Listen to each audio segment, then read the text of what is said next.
Hello everyone. My name is Action Johnny, aka Dave Caniel, and welcome to the first ever video on my new YouTube channel. The purpose of this channel will be basically to make videos about the game that I love, L5R, or Legend of the Five Rings. And today we're going to be focusing on some deck tech.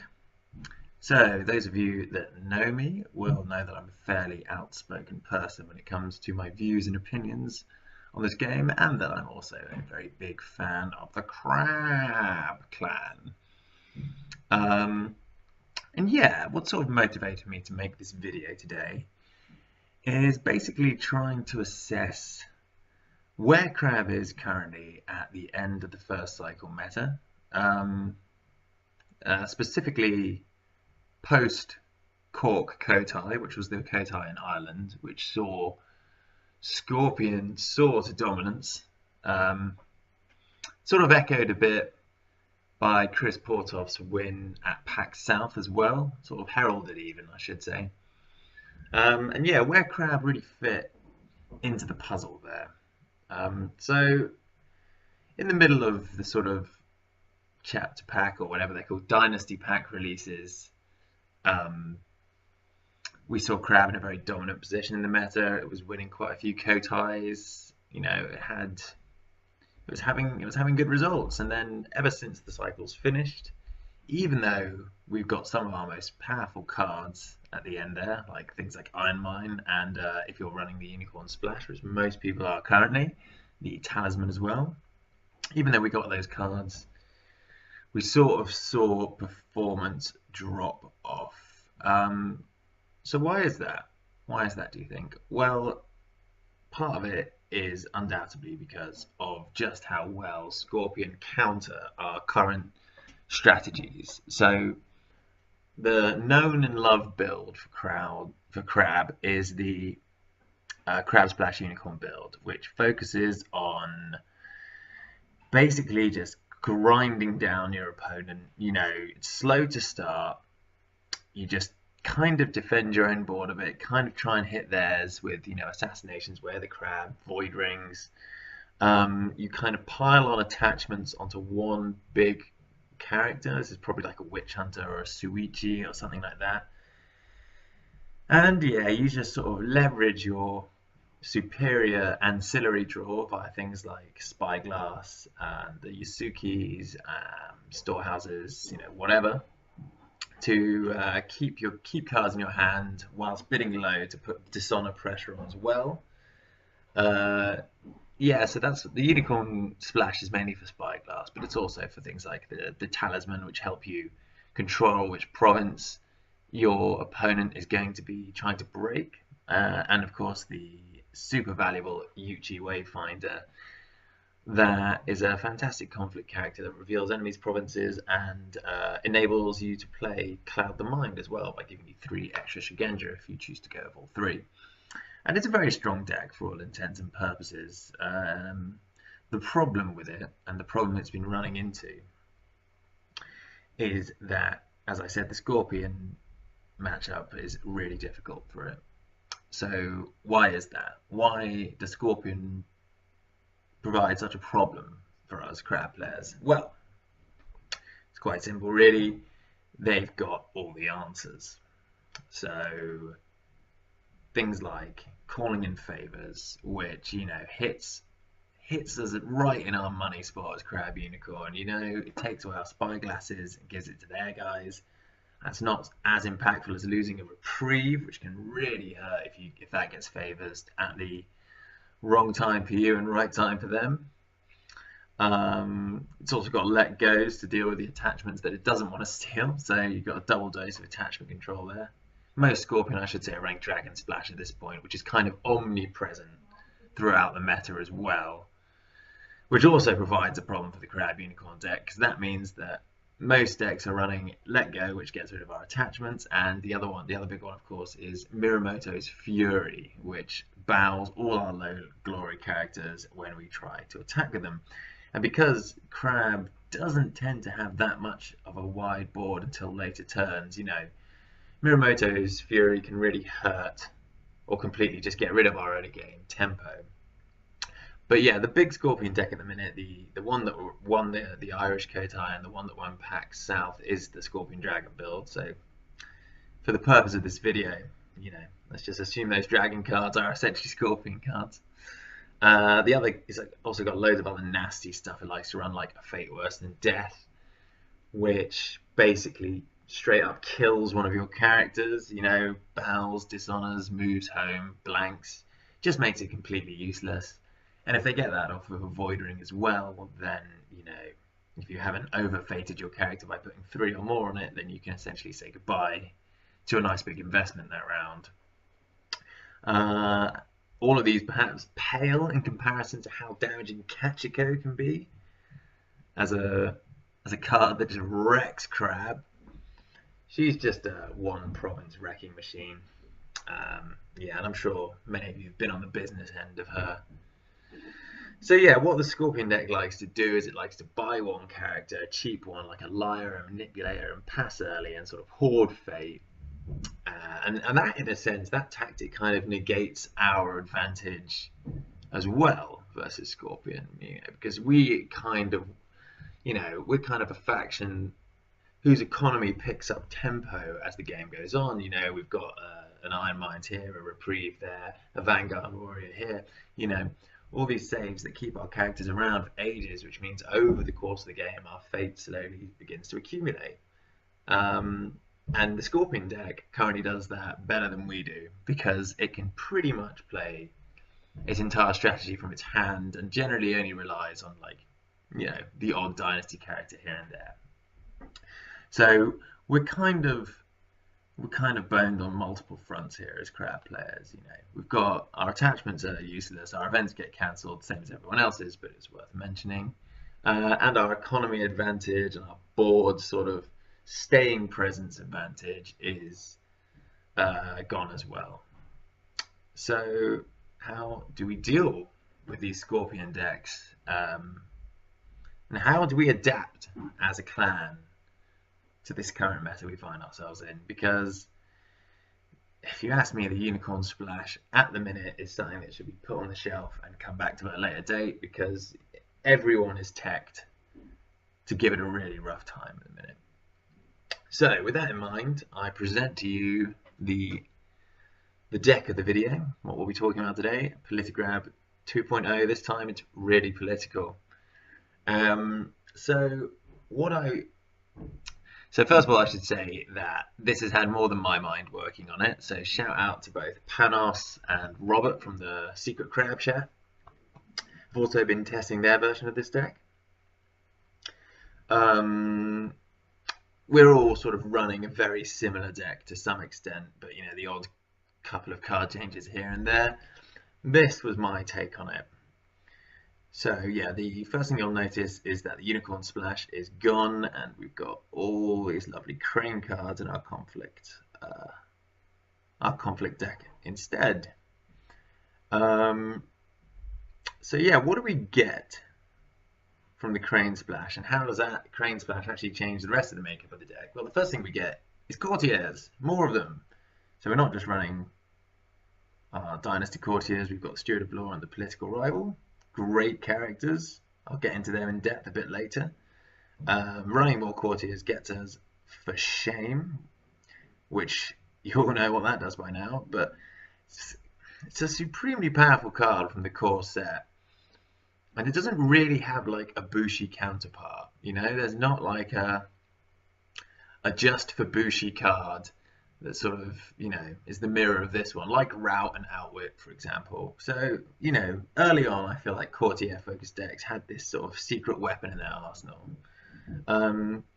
More Courtiers and more political stats give us access to a much more reliable policy debate, which you probably all know and hate by now, as do I. And yeah, other nice things. So what does this deck do that the Unicorn Splash deck doesn't? Well, it's a bit more defensive in that we can actually win conflicts on defense in this one. It's slightly more proactive, and it's got more of a control theme to it than the Unicorn Splash deck. Unfortunately, what we've had to sacrifice by going Crane Splash is kind of the dishonest strategy. But if you ask me, that strategy is, it's really only if you make a mistake that people then tend to get dishonored out, or the game's going so well anyway. So like you're ahead on cards, so you can always bid one, and you've got your watch commanders out, blah blah blah. But this sort of strategy is kind of redundant at that point because you could probably win it via conflict anyway. I'm not saying it's not a powerful strategy, it is, but it's not something that's going to work for us in this deck. So let's look at Dynasty first. Nothing too drastic here. Our 1-drop slot is still Heated Guardian, and where is he? The Caillou Envoy, Bottom. 2-cost slot. We've got this guy back in. You probably haven't seen, sorry, this girl back in. We haven't seen her in a while. So normally crab decks run pretty bare bones on 2-costers. It's normally just the Yasuki, the Warriors, and the Keepers. But I've actually put Haruma Yojimbo back in here because she has fantastic stats for a 2-coster. She is a defensive character, which normally would be bad, but here I quite like her. She's got a nice big 4 for military that enables duelist training. She has a 2 glory stat, which is great with Shameful, which are running in our provinces. So she's fairly easy. You can get her honored on the defense. She's a great sort of natural 5. Once she's honored, she's a good natural 5 for policy debate as well. We're also running 2 favorable grounds to help get her into conflicts if we need to, and we've got charge as well if we just want to get her in offensively via a cheat. She's actually one of the better charge targets in Crab. She's got a nice high military stat, as I said, and she's you don't mind losing her at the end of the round if you don't have a repriever and Iron Ones to save her. She's also kind of got the hidden benefit of being another assassination target. And that's fine. If they want to assassinate my Yojimbos over my Vanguard Warriors, my Yasukis, my Shuji-Yasukis, then that's fine. They can do that. I'm happy with that. She is taking the Crisis Breaker's slot. The Crisis Breaker is a great card. It's a fantastic card, but he doesn't really help us in our problem matchups. So for that reason, I feel that Yojimbo has a bit more value over him, where she does kind of help us, and she's a bit cheaper. She's also not a huge sort of cloud the mind target, and if they do cloud her, that's also fine by me. Whereas the Crisis Breaker generally tends to hit those. Cool. So that's probably all that we can say on her for now. At the 3-cost slot, we've got the Borderlands Defender. I think she is our only Dynasty 3-cost. You're probably thinking, what? Where are the Intimidating Heaters? And, well, we've spoken about the Crisis Breaker. Intimidating Heaters, again, great stats, but yeah, I needed the space for other things here. He wasn't quite cutting the mustard, and his reaction is, sort of a moot point in this deck. And also, don't forget, we've got the Political Rivals in our 3 slot from our Conflict deck, which is advantageous, as I'll go into in a bit. And then we get to the sort of interesting characters. Shuichi is no stranger to crowd decks. You all know what he does by now. An economy-generating coverting guy, which can be honored up to a bit of a titan, is fantastic. And then we have Miya Satoshi, who is kind of a rock star right now, and has found his way into many, many decks, simply because people have started to comment on just how sort of valuable his ability can be.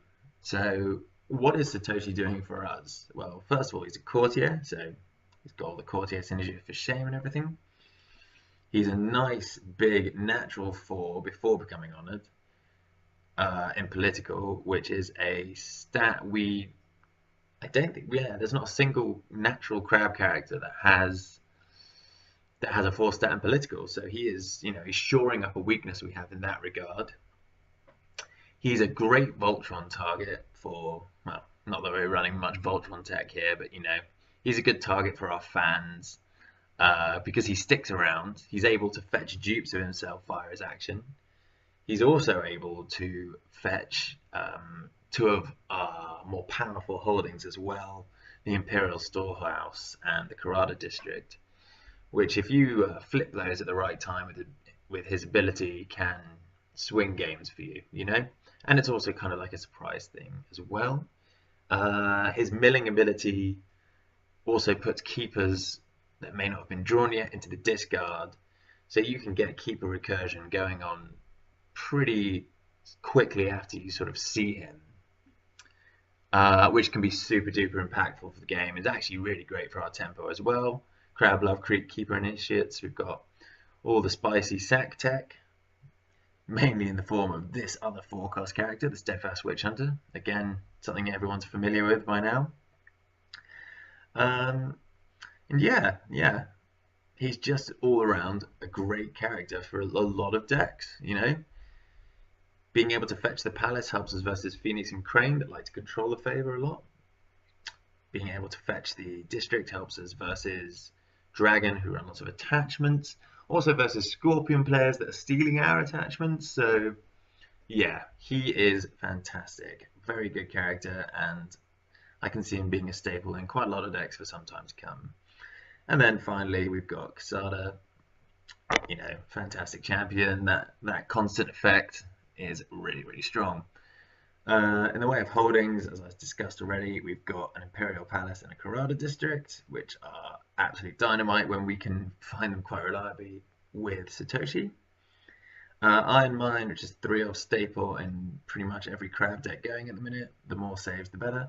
The Imperial Storehouse is basically a sort of another stopping card for Satoshi's roulette ability, because what can happen with his ability is if you're a bit too gung-ho with it, as I have been in the past, you can end up milling yourself out and losing the game, which is kind of how I lost my top 32 Discord game just gone versus Daidoji Miko, who was playing Crane. People might look at the Storehouse and be like, you know, that's a bit low impact, but basically if you end up flipping that with Satoshi's ability, his ability for the turn just reads draw a card, which is super strong. So you've got to look at it that way. And also the ability to fetch another holding turns on all our holding synergy stuff like Shrew Jisuki here and Kaio Shuichi. Yeah, so, and then finally for holdings, we've got 2 favorable ground.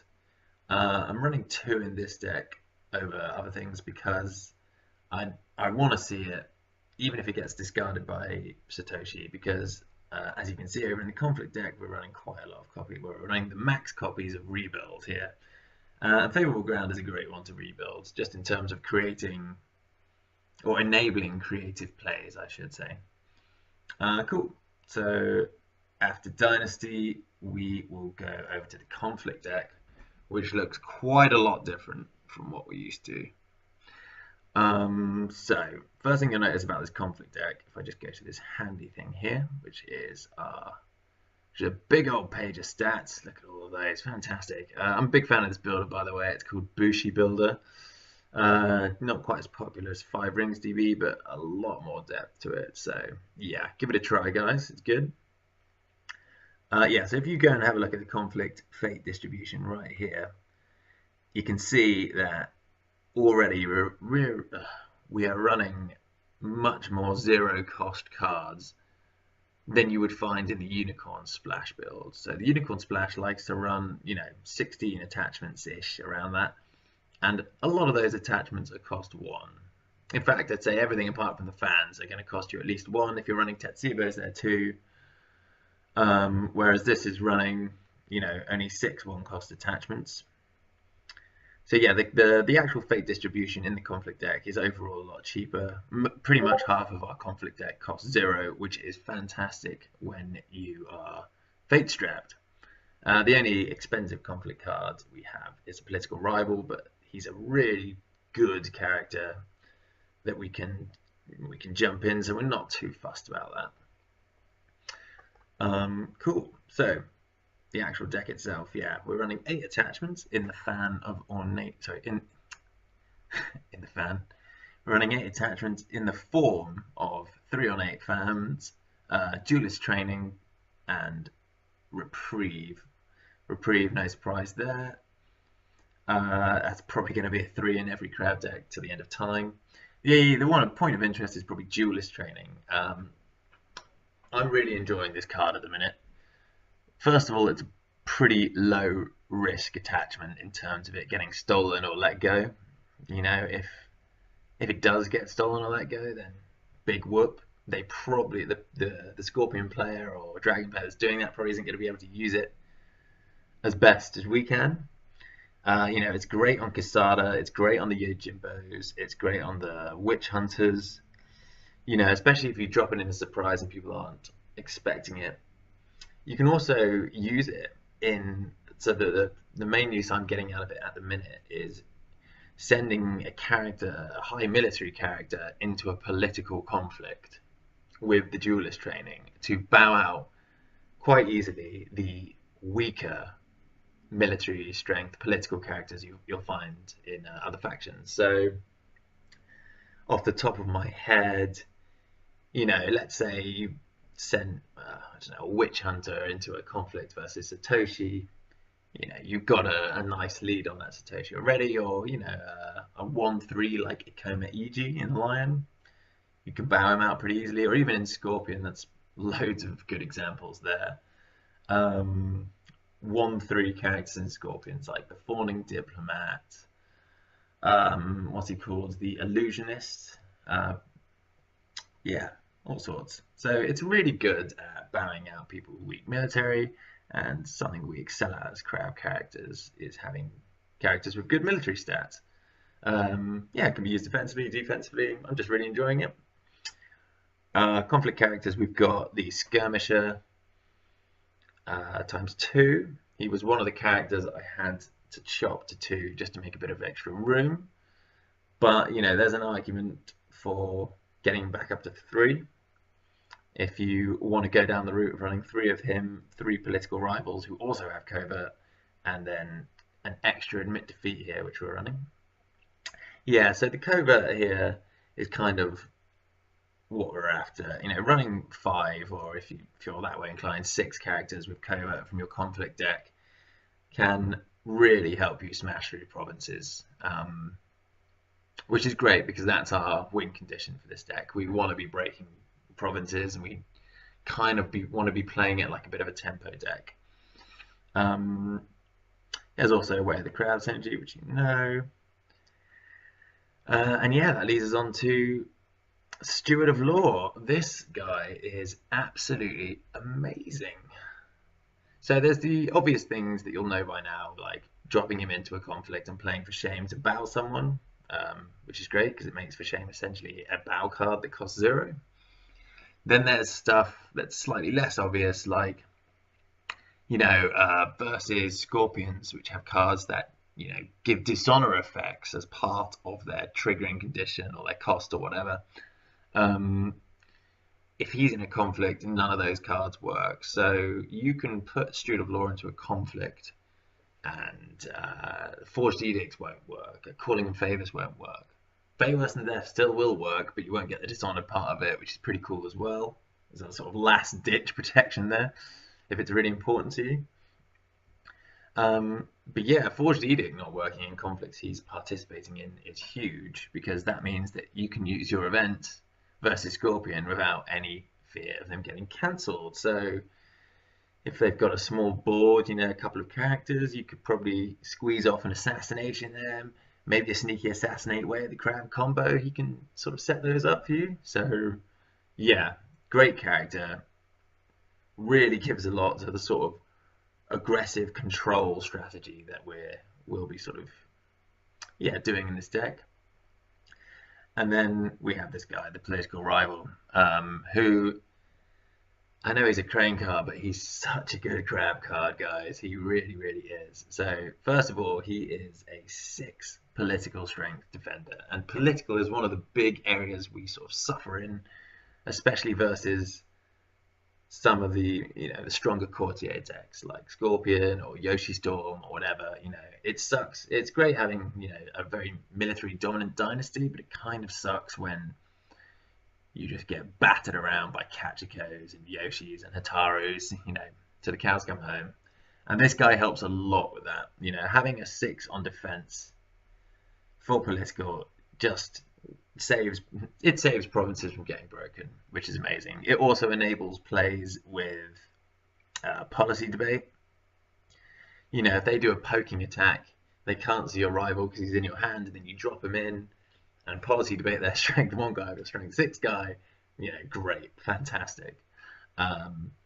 He's also a natural fit for the Mountain Does Not Fall, because you can block a conflict with him, get the most out of his big defensive stat, and then you can use his covert on the flip to hammer home an attack. So we really like Political Rival.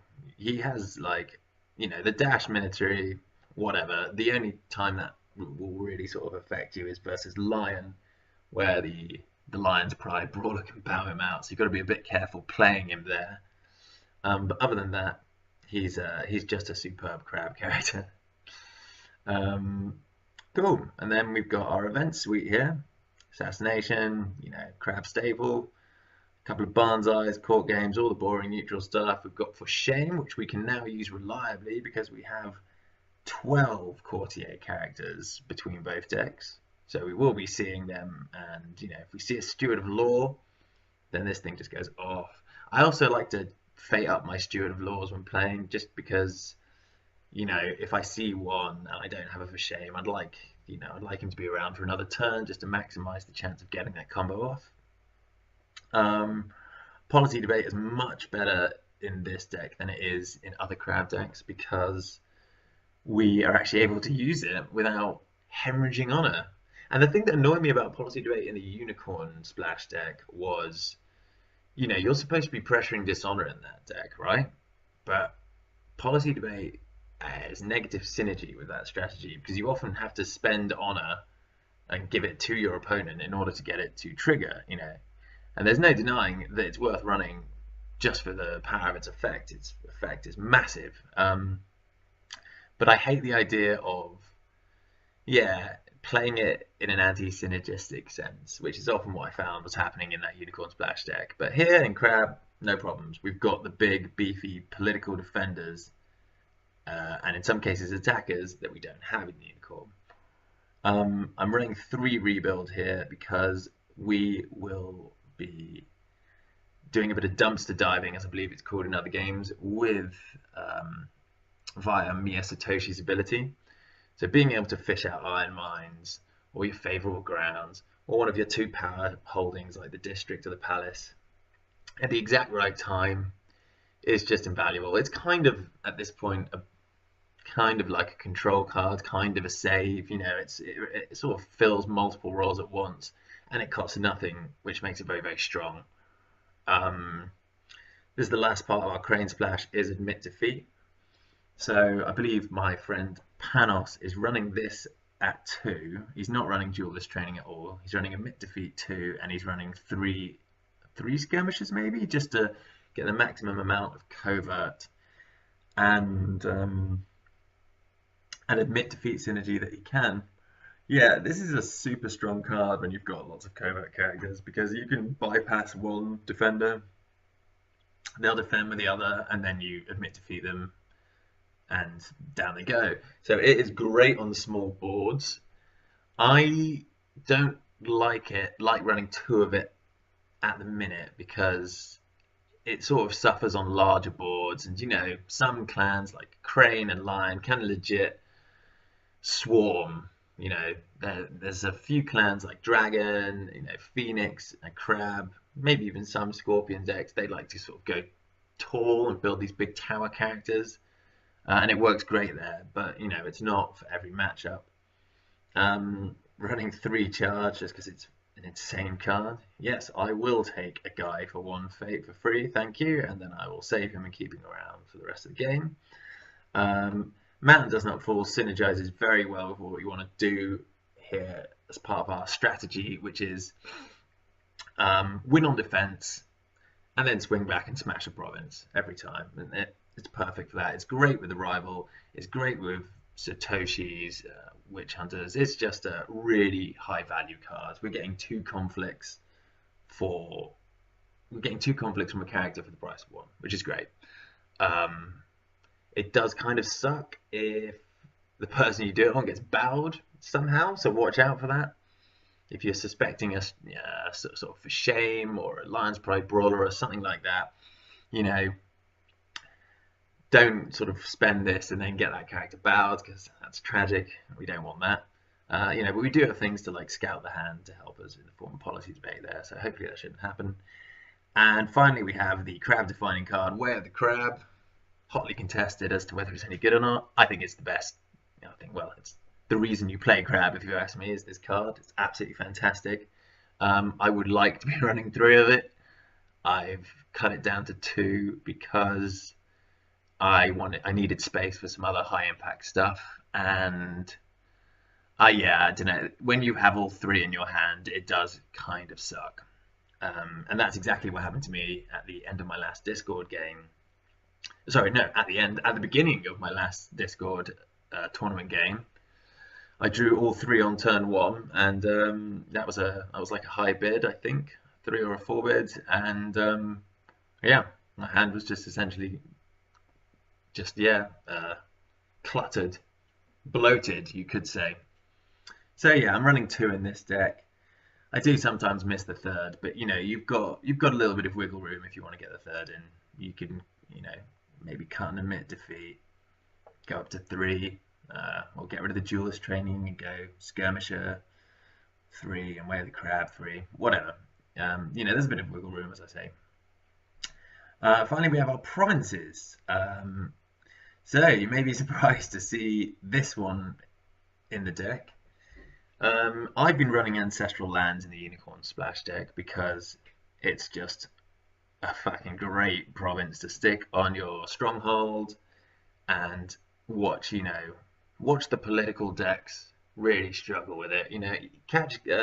Even Kachiko and whatnot, and all those guys can struggle to break Ancestral Lands because it's just got such high political stats. Even in Crab, you can reliably defend at your strongholds because Scorpion don't tend to run that many buffs. But we're trying something new here.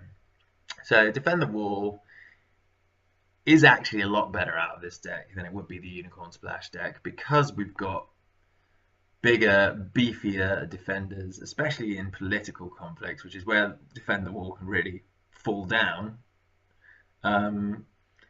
Because we're only actually able to effectively defend military with it if you don't have good political characters. But we do have good political characters here. So, yeah, Rival makes this thing trigger a lot more reliably. Dropping in a Rival at Defend the Wall. If you've got a fan, then that's kind of like the perfect storm. And then triggering the ring effect when they weren't expecting it.